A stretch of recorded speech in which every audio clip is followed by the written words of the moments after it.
साथ जुड़ने का प्रक्रिया शुरू करते हैं, लेकिन उससे पहले एक नंबर आपके स्क्रीन पर 7045220000, ये वो व्हाट्सएप नंबर जिसके जरिए आप हमारे साथ जुड़ सकते हैं, अपने सवाल पूछ सकते हैं अपने portfolio related.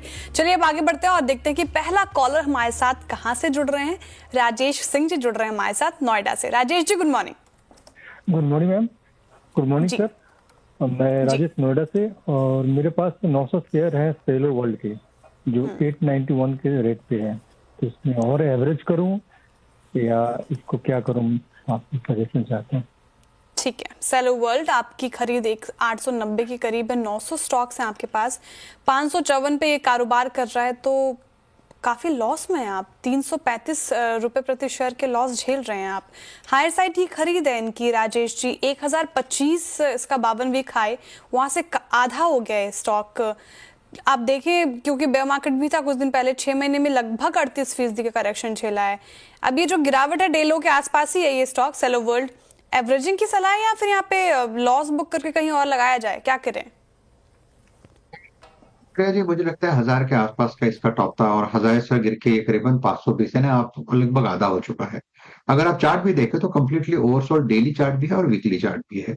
At the same time अगर आप डेली चार्ट पे देखते हो तो 520 से लेके 550 में एक्यूमुलेशन हो रहा है, यहाँ पे वॉल्यूम्स आ रहे हैं। तो कहीं ना कहीं लगता है कि करंट लेवल सस्टेन करेगा और यहाँ से एक रिलीफ रैली मिलेगी, जिसका टारगेट करीबन 650 का होगा। पोजिशनली प्रोबेबली उसके लिए 3 से 6 महीने का वक्त लगेगा। तो अगर क्लाइंट के पास होल्डिंग है, या if he can hold it for little longer, so probably he can take a bet here. उनका स्टॉप लॉस जो रहेगा वो रहेगा करीबन 520 का। 520 के स्टॉप लॉस के साथ बने रहे, मुझे लगता है 650-700 का स्विंग आपको मिलना चाहिए। तो ये थी राय सेलो वर्ल्ड के ऊपर, बता दिया है कि क्या करना चाहिए, कहां तक के लेवल्स आपको देखने को मिल सकते हैं। मूविंग फॉरवर्ड, लखनऊ से हमारे साथ विवेक थपलियाल जी जुड़े हैं। विवेक जी नमस्कार। नमस्कार मैडम। मेरे पास 13 हनीवेल ऑटोमेशन के शेयर्स हैं एट द रेट 33,800। तो what should I do? Actually I am a long term investor, तो मुझे वैसा कोई पीरियड का कोई प्रॉब्लम नहीं है, 4-5 साल होल्ड कर सकता हूँ। ओके ठीक है, लॉन्ग टर्म के लिहाज से लिए हैं हनीवेल ऑटोमेशन, 33,800 इनकी बाइंग प्राइस है और 13 शेयर्स इस टाइम पे इनके पोर्टफोलियो में है। 2 बाइंग प्राइस से यहाँ पे एक करेक्शन देखने को मिल गई, 33,664 के लेवल पे इस टाइम पे कारोबार कर रहा है। बट सातपुते सर, अगर हम पिछले 1 महीने में भी देखें तो यहाँ पे एक डेंट पड़ता हुआ तो दिखाई दिया। आप कोई भी टाइम फ्रेम का चार्ट उठा लीजिए, वहाँ पे लगातार एक डाउन ट्रेंड बनता जा रहा है। क्या ये कोई अपर ट्रेजेक्टरी में जाने के लिए इस टाइम पे प्लेस्ड है चार्ट्स के ऊपर? देखिए चार्टिकली का अगर आप देखें तो काउंटर में जो टॉप बना था वो करीबन 60,000 के आसपास बना था। 60,000 से लेके 32,000, सेम सिचुएशन, सेम पैटर्न के ऑलमोस्ट आधा हो चुका है ऊपरी लेवल से। तो यहाँ पे 500,000 रुपए की वोलेटिलिटी इसके लिए अभी कुछ नहीं मायने रखेगी। लेकिन एट द सेम टाइम अगर आप डेली चार्ट देखें, इवन वीकली चार्ट देखें, तो काउंटर कंप्लीटली ओवरसोल्ड है आरएसआई पे। आरएसआई रादर आपने देखा 10 के नीचे जाके आया, तो कहीं ना कहीं लगता है ये एक्यूमुलेशन लेवल पे आ गया है। तो मुझे लगता है कि फिलहाल उन्हें बने रहना चाहिए 30,000 के स्टॉप लॉस के साथ। स्टॉप लॉस में डीपी रखूंगा, वोलेटिलिटी सामने रखते, तो 30,000 का स्टॉप लॉस रखे, मुझे नहीं लगता वो हिट होगा। और अगर यहाँ से एक रैली मिलनी चाहिए करीबन 40,000 42,000 तक। तो काउंटर अच्छा है, थोड़ा वक्त देना पड़ेगा। It's a hold. 40 से 42,000 तक एक टारगेट एक्सपेक्टेड है, लेकिन 30,000 का स्टॉप लॉस आप लगा के रखें। अभी फिलहाल थोड़ा डेंट पड़ता नजर आ रहा है इनके पोर्टफोलियो में, लेकिन अगर आप ये रणनीति अपनाएं तो 40 से 42,000 के स्तर भी आप देख सकते हैं इस पर्टिकुलर काउंटर में हनीवेल ऑटोमेशन। चलिए अब अगले कॉलर की तरफ चलते हैं, देखते हैं कहां से जुड़ रहे हैं हमारे साथ। जय शाह जी हमारे साथ जुड़ रहे हैं वडोदरा से। जय शाह जी सुप्रभात। Yes madam.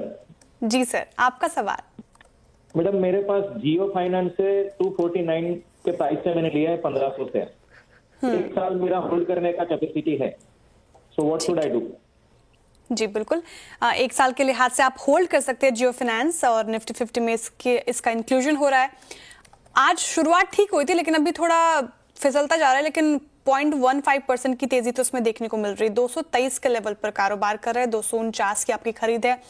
लगभग आप 26 रुपए प्रति शेयर का लॉस झेल रहे हैं। लेकिन राय लेने से पहले एक डिस्क्लेमर हमारी तरफ से कि जियो फाइनेंस हमारी पेरेंट कंपनी से एसोसिएटेड है, तो कोई भी खरीद फरोख्त आपको करनी है तो अपनी पर्सनल एडवाइजर की सलाह के साथ ही ऐसा करें। राजेश जी, आपको चार्ट्स में कैसे समीकरण दिख रहे हैं जियो फाइनेंस के? स्ट्रॉन्ग काउंटर लग रहा है क्या? 1 महीने में तो पॉजिटिव रिटर्न दिया ही है इसने, होल्ड किया जा सकता है 1 साल के नजरिए से? देखिए, एक साल के हिसाब से अगर देखें तो मुझे लगता है होल्ड करना चाहिए। 200 के आसपास यहाँ पे बॉटम लगा है, 200 190, तो प्रोबेबली एक बार के लिए रिटेस्ट भी करे। लेकिन नजरिया एक साल का है, तो मुझे लगता है कि एक फ्रेश एंट्री अगर आप चाहे तो 200 के आसपास ले सकते हो। करंट लेवल से अगर रिलीफ मिलता है तो इसका टारगेट 280 का है। तो ये थी राय जियो फाइनेंस पे, और एक स्टैंडर्ड डिस्क्लेमर आपकी स्क्रीन पे आता हुआ आपको दिखाई देगा। पर्सनल इन्वेस्टमेंट एडवाइजर से सलाह जरूर लें। चलिए आगे बढ़ते हैं और चलते हैं हमारे अगले दर्शक के पास, जो कि दिल्ली से हमारे साथ जुड़े हैं, Ramchandra ji. Ram ji, good morning. Good morning ma'am, good morning ma'am. मेरे पास 400 शेयर्स हैं एमी ऑर्गेनिक्स के, हाँ जी, जो मैंने दिसंबर में लिए थे 2144 में। तो मैं जानना चाह रहा हूँ कि मैं क्या होल्ड करूँ या एग्जिट कर जाऊँ। ठीक है, 2144 पे लिए थे, राइट? जी मैम। ओके, ठीक है। करंटली मतलब यहाँ से तो, जहाँ से खरीदारी का भाव है वहाँ से तो अच्छी खासी तेजी यहाँ पे दिख गई है। पिछले एक महीने में भी इसने 10% तक के रिटर्न दिए हैं। अभी स्टॉक स्प्लिट की भी यहाँ पे बोर्ड को मंजूरी मिल गई थी एमी ऑर्गेनिक पे। सातपुते सर, क्या करा जाए इस मार्केट को देख के? जितना थोड़ा बहुत भी प्रॉफिट हो रहा है उसको बांध लिया जाए या यहाँ पे और वेट किया जाए? तो देखिए, अगर आप बाजार के सामने एमी ऑर्गेनिक्स का चार्ट रखें तो चार्ट जबरदस्त स्ट्रॉन्ग है।